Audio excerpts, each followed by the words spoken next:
India में 1500 से ज्यादा म्यूचुअल फंड स्कीम्स हैं, 44 अलग अलग फंड हाउसेस, 13 कैटेगरी सिर्फ इक्विटी में।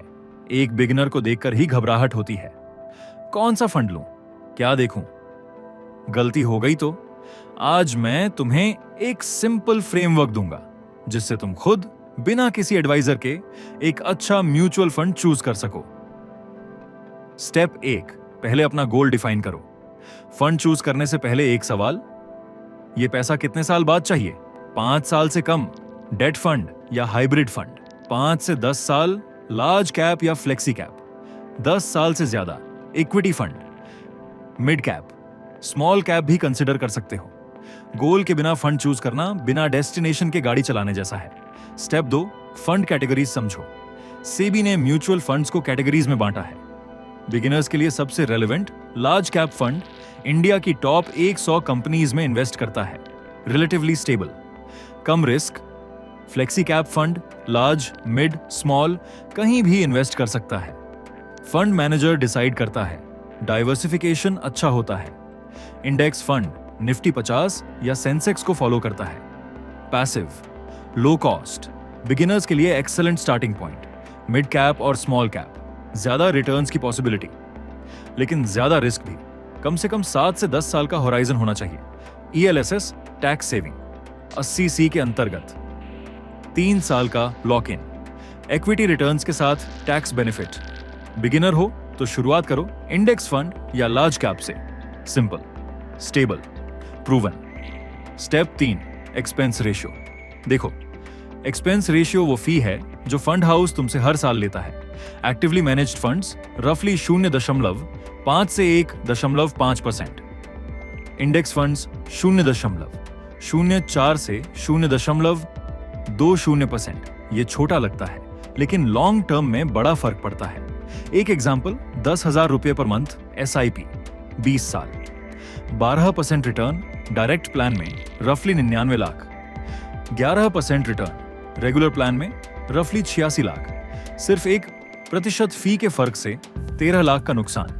इसीलिए हमेशा डायरेक्ट प्लान लो, रेगुलर नहीं। डायरेक्ट प्लान में कोई डिस्ट्रीब्यूटर नहीं, कम फी।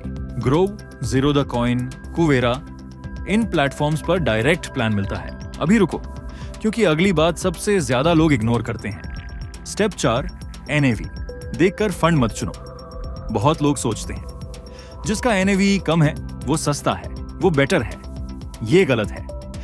NAV नेट एसेट वैल्यू सिर्फ फंड की पर यूनिट प्राइस है।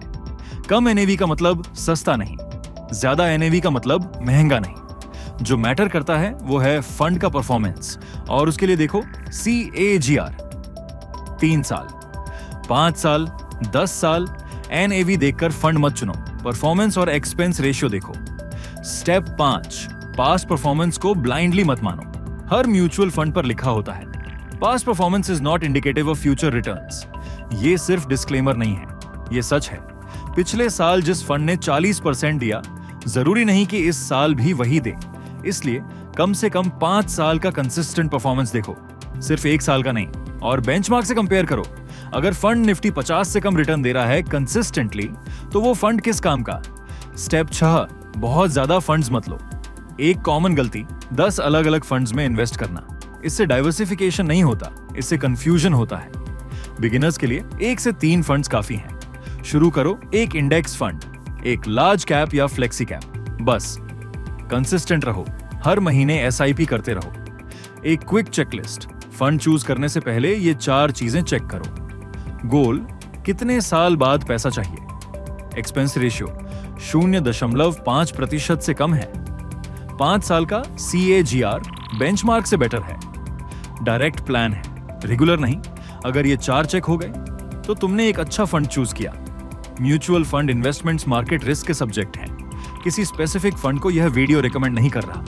इन्वेस्ट करने से पहले अपना रिसर्च करें। जरूरत हो तो सेबी रजिस्टर्ड फाइनेंशियल एडवाइजर से सलाह लें।